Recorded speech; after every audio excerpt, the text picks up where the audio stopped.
Dans cet épisode, on va de nouveau parler un petit peu concours, mais cette fois sous un nouvel angle. Bonjour et bienvenue dans Mon chien a du nez, le podcast qui parle olfaction canine et nosework.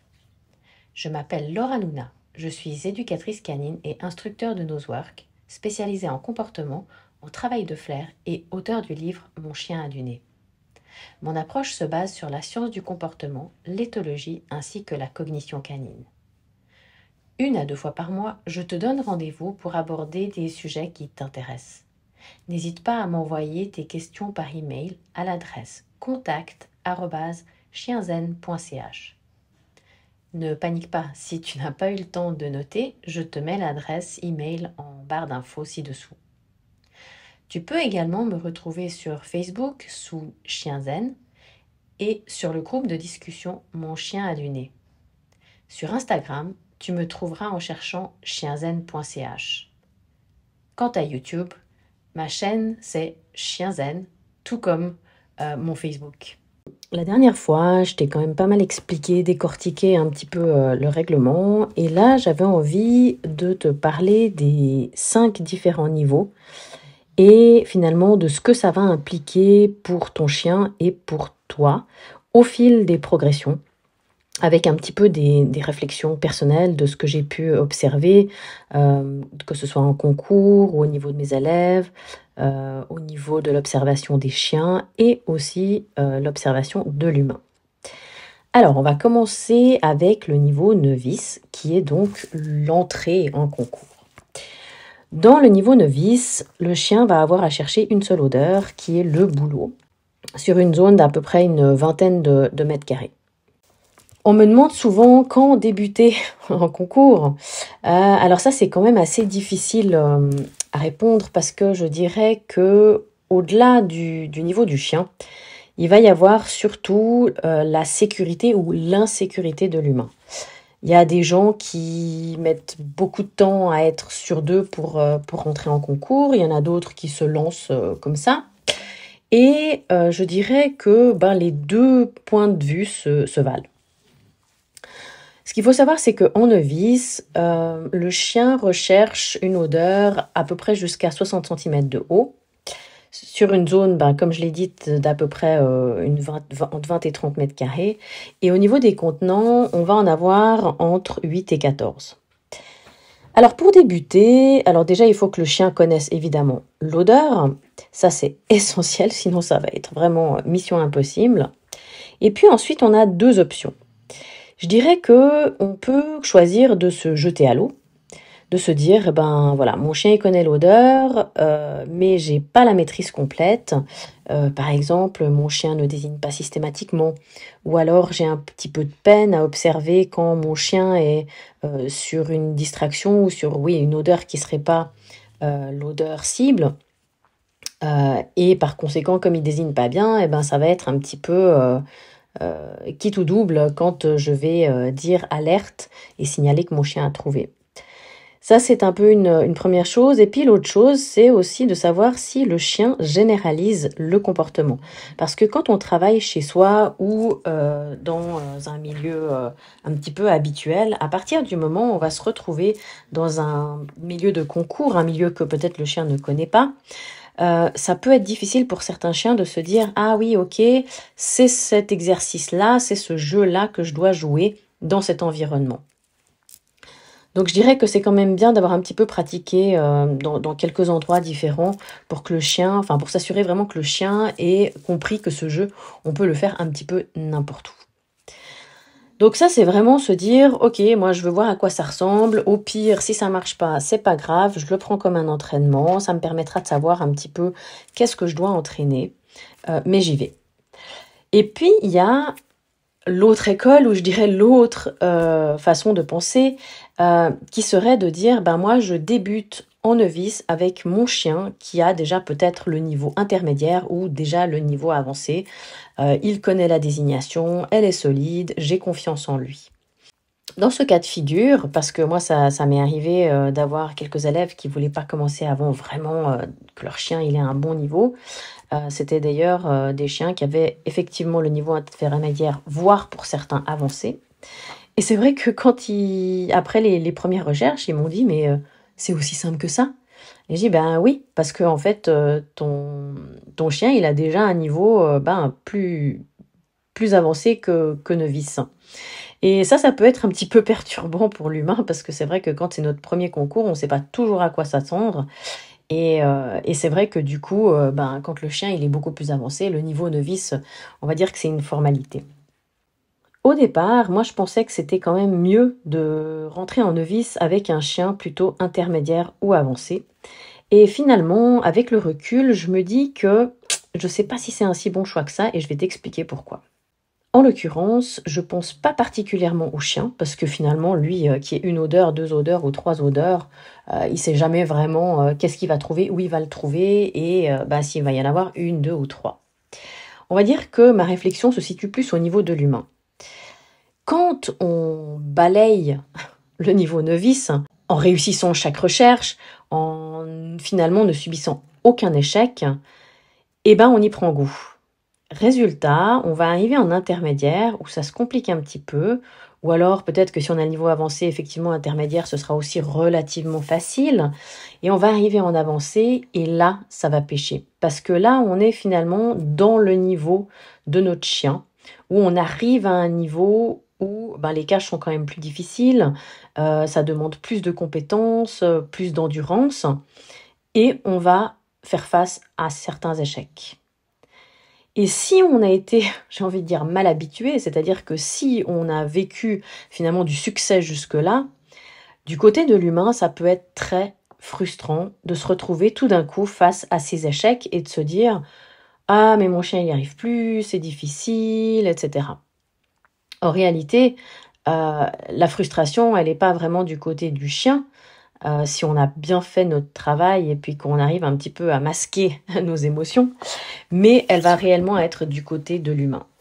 Et au final, je me dis que commencer assez tôt et puis se retrouver face peut-être à des casse-têtes, face à des recherches qui seront pas réussies, donc pas récompensées, ça va peut-être nous aider plutôt à gérer cette frustration. Donc ça, c'était ma petite réflexion par rapport à la frustration du côté de l'humain. En intermédiaire, le chien doit trouver deux odeurs, soit l'anis et le bouleau. Les caches sont toujours à peu près à 66 cm de haut. Au niveau de la progression, dans les zones de recherche, on est un petit peu sur le même type de recherche que novice. Il n'y a pas vraiment de gros changements. On est toujours sur 8 à 14 contenants. Alors peut-être que pour des novices, on va en mettre entre 8 et 10. Et puis pour intermédiaire, on va monter jusqu'à 14. Mais les choses qu'il va falloir rajouter, ou en tout cas que le chien va devoir connaître, il y en a surtout une qui est majeure, c'est l'apprentissage du, en anglais, next, ou en français, suivant. C'est-à-dire qu'une fois que le chien il a trouvé la première odeur, on va dire alerte pour signaler que le chien a trouvé. Donc ça, rien de nouveau par rapport à novice. On va le récompenser et il va devoir se remettre en recherche. Et si on a beaucoup récompensé la première odeur, c'est-à-dire que on a beaucoup récompensé parce que dans l'apprentissage de la désignation, quand le chien retournait vers l'odeur, on renforçait. Si pendant trop longtemps on a fait ça, on va avoir un chien qui va vouloir tout le temps revenir à la cache qu'il a trouvée, sans vraiment, ou en ayant vraiment beaucoup de difficultés à passer à la suivante. Ça veut dire que dans ce cas-là, il va falloir vraiment qu'on ait un apprentissage assez solide de « Ok, tu as été récompensé, maintenant, il y en a potentiellement une autre, il faut que tu te remettes en recherche. » Si on a bien fait notre travail et que le chien est tout à fait apte à continuer sa recherche, il va trouver sa deuxième odeur. Là, on va dire « Alerte » une deuxième fois pour la deuxième odeur et c'est important de dire « Fini ».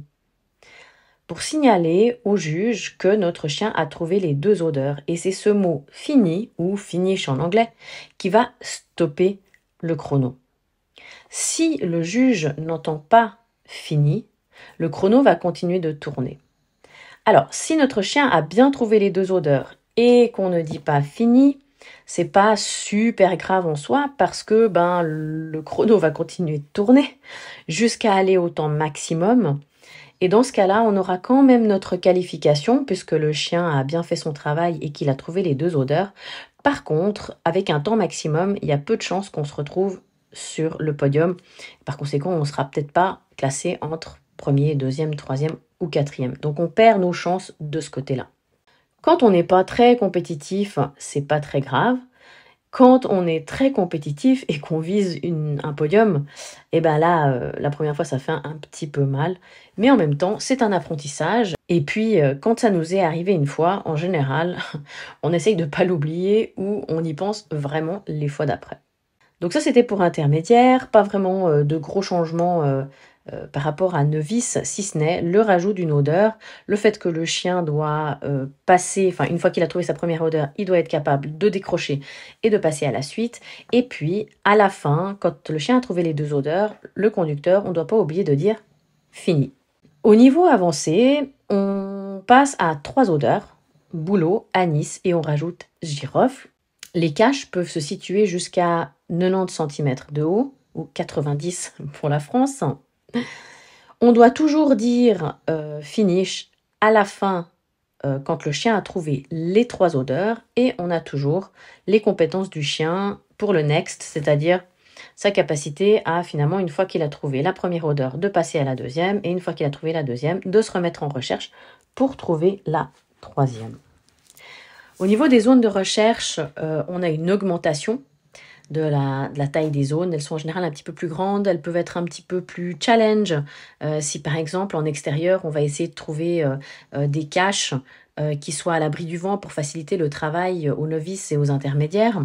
En avancée, on va être un petit peu moins regardant par rapport à ça et on pourrait avoir des caches qui soient un peu plus exposées par exemple au vent.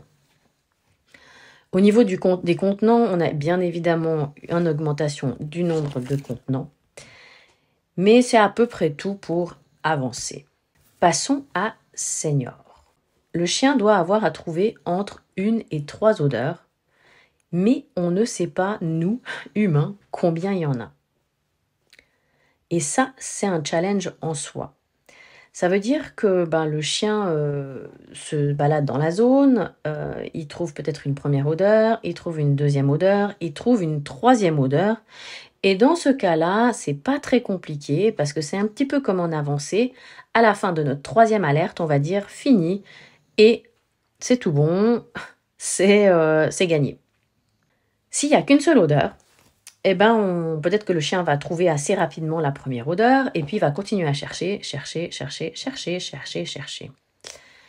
Et là, il va y avoir 2 choses. Soit on a un chien qui est habitué à trouver relativement rapidement les 3 odeurs, ou en tout cas la deuxième, puis la troisième. Et on peut avoir, et ça on le voit souvent avec les contenants, un chien qui va un petit peu frustré, c'est-à-dire qu'à un moment donné, il dit, bon, là je trouve rien, ça me gonfle un petit peu, moi j'ai envie de ma friandise ou de mon jouet. Et on peut avoir des chiens qui vont faire des fausses alertes. Ça, c'est un petit peu le premier cas de figure, mais ça, finalement, c'est un petit peu de l'entraînement et c'est bien préparer son chien à ces situations-là. L'autre chose, c'est que quand effectivement il n'y a qu'une seule odeur, que le chien cherche, à un moment donné, on doit se dire, bon je crois que là, mon chien il a cherché partout, on a couvert toute la zone, potentiellement c'est terminé. Et à ce moment-là, on va devoir nous appeler fini. C'est-à-dire que là, on part sur des compétences humaines où nous, on va avoir une prise de décision à faire pour décider à un moment donné que notre chien a bien travaillé, qu'il a couvert toute la zone, on lui fait confiance, il n'y a pas d'autre odeur et on va dire fini. Et là, c'est toujours quand même relativement stressant. Et je dirais que ça, en senior, c'est vraiment... Si jusque-là, on tablait beaucoup sur les compétences du chien, à partir de senior, on va vraiment impliquer l'humain. Là, on a vraiment un travail d'équipe où nous, on va devoir prendre cette décision de dire « Ok, c'est terminé ». Petite difficulté supplémentaire en senior. Alors, au niveau de la hauteur, on va passer à des caches qui peuvent se trouver jusqu'à 1,20 m. On a évidemment toujours une augmentation de la zone de recherche. Et on a l'introduction de distractions. Alors, ces distractions, elles peuvent être visibles ou non visibles. On peut avoir tout d'un coup des jouets qui sont placés dans la zone. Alors, quand on a un chien qui est très sur la nourriture et pas du tout sur le jouet, ça va poser assez peu de problèmes. Mais si on a des chiens qui sont très très joueurs, ben, ça va être quand même, pour le coup, des distractions. Si le chien prend le jouet en bouche, on doit lui dire, on doit lui signifier que il faut pas qu'il le prenne. Donc on peut le dire une fois. Si le chien le prend plusieurs fois, là on va être pénalisé. On peut trouver par exemple des tubes sans odeur, des petits bouts de paille, puisque en général en concours on cache nos cotons-tiges dans des pailles ou dans des petits tubes. On peut avoir de l'odeur humaine, comme par exemple un bout de coton qui a été bien tenu dans la main ou frotté sur la peau, ou même un échantillon de salive. On peut avoir un humain dans la zone, il peut se trouver debout, assis, couché. On peut avoir des autres odeurs. Alors ce sera jamais une autre huile essentielle, mais ça peut être, je sais pas moi, une bougie parfumée, un objet qu'on a amené de chez soi qui aurait une odeur complètement différente. Voilà, un gant en latex. Un peu finalement tout ce que on peut retrouver éventuellement dans des zones, mais qui seront placés en l'occurrence comme distracteurs. Dans les odeurs qu'on ne trouvera pas, il y aura, au niveau des distracteurs, il y aura la nourriture, des excréments d'animaux, type, par exemple, de la litière pour chat. Ça, ce genre de choses ne sont pas utilisées comme distraction. Voilà pour Senior, on a un petit peu fait le tour. Ensuite, on passe en master. En master, on va trouver 0 à 4 odeurs. Le nombre de caches n'est pas connu. Et quand je dis 0, ça veut dire que là, on a l'introduction des recherches à vide. Ça veut dire que dans la zone, il peut ne pas y avoir d'odeur du tout. La hauteur des caches peut être jusqu'à 1,50 m. On a évidemment toujours et encore une augmentation de la zone de recherche, toujours des distractions. Et là, un petit peu comme en master, on a de nouveau cet axe finalement sur les compétences humaines, c'est-à-dire la prise de décision. Là, la prise de décision, elle va être évidemment, alors si le chien trouve assez rapidement une seule odeur, on sait que c'est pas une recherche à vide, mais on sait finalement pas s'il y en a jusqu'à 4. Donc un peu comme en senior, on va à un moment donné devoir dire il n'y a rien. Et puis si c'est une recherche à vide, notre chien va chercher, etc. Et là, à un moment donné, on doit se dire, ou en tout cas annoncer au juge, fini, il n'y a rien du tout. Alors moi, ça m'est arrivé en contenant. C'est vrai que moi, j'ai assez de la facilité avec les contenants. Et ma chienne avait vraiment senti tous les contenants, et on arrive à la fin. Je fais un petit peu dans l'autre sens. Je regarde si elle n'avait pas raté quelque chose. Et puis, à un moment donné, je vois qu'elle commence à se balader. Et j'ai dit, fini. Et effectivement, c'était une recherche à vide. Donc ça, c'est un petit peu pour les différentes spécificités par rapport au niveau. Alors, j'en suis arrivée à la conclusion suivante. Les niveaux novices à avancés, on axe beaucoup sur les compétences du chien.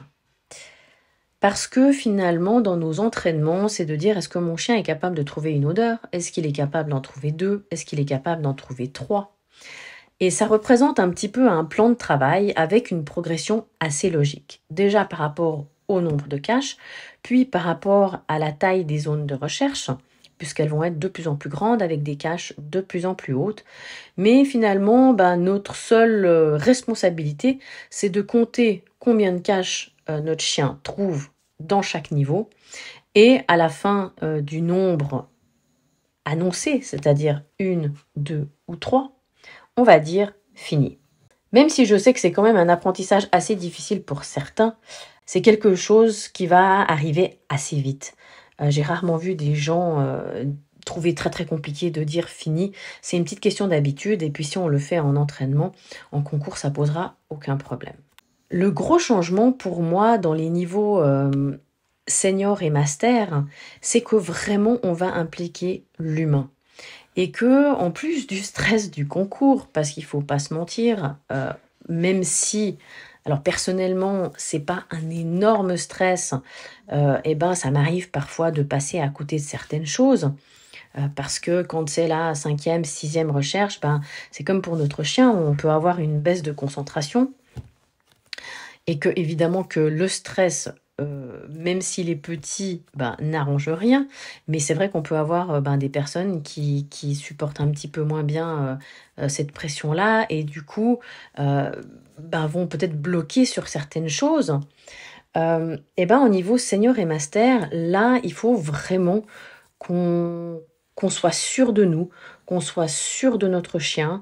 Ça demande quand même une bonne connaissance de notre chien, et puis d'observer. Et vraiment d'observer le comportement, d'observer si notre chien est passé partout, s'il a vraiment couvert toute la zone, s'il est toujours concentré. Parce que à un moment donné, en fonction du nombre de caches, on va devoir dire « c'est fini ». Et c'est fini, ça veut dire, moi je pense qu'il n'y a plus rien. Je pense que mon chien a cherché partout, je lui fais confiance et je dis que c'est fini. Alors, quand on entend le juge dire oui, on se dit « ah, super, c'est tout bon, génial ». Et quand le juge dit non, c'est vrai que c'est souvent un « oh là là, mince, qu'est-ce que j'ai raté ?» Et jusque-là, je dois dire que dans mon cas, c'était mon erreur. C'est peut-être un endroit où j'ai pas été. Et puis j'ai pensé que peut-être mon chien avait tout couvert, que c'était pas le cas, je me souvenais plus. Ou lors du dernier concours, au niveau des contenants, on avait une zone assez dense avec pas mal de contenants qui étaient très rapprochés les uns des autres. Et c'est vrai que ça a attiré mon regard. J'avais vraiment, je voyais toute cette zone et j'ai fait waouh, ok, d'accord, c'est là. Et le CSD avait placé un carton tout seul à, allez, peut-être 1,50 m, 2 mètres de ce tas de contenants. Et je dois dire que par rapport à la ligne de départ, il était un petit peu en retrait par rapport à moi. Et mon regard était tellement absorbé par ce tas de cartons que j'ai absolument pas vu ce carton isolé. Et ma chienne non plus. Du coup, à un moment donné, on a dit fini. Et en fait, il en restait un. Donc voilà. Moi j'adore parce que je dois dire que c'est toujours un énorme apprentissage pour moi. Ça me permet, quand je repars d'un concours, de savoir pour chacun de mes chiens exactement ce que je dois travailler. Ça nous permet de nous améliorer, de grandir, d'avancer ensemble. Et c'est vrai que se retrouver dans ces situations de concours où finalement on est vraiment challengé, hein. On est challengé par rapport à nos habitudes, par rapport à nos connaissances, par rapport à ce qu'on a pu imaginer ou penser. Moi, ça me permet vraiment de faire le point. Et ensuite, je fais un débrief avec moi-même en me disant, ok, tel chien, je dois axer sur ça. Tel chien, on va plutôt axer sur ça. Et encore une fois, ça me permet de grandir après chaque concours.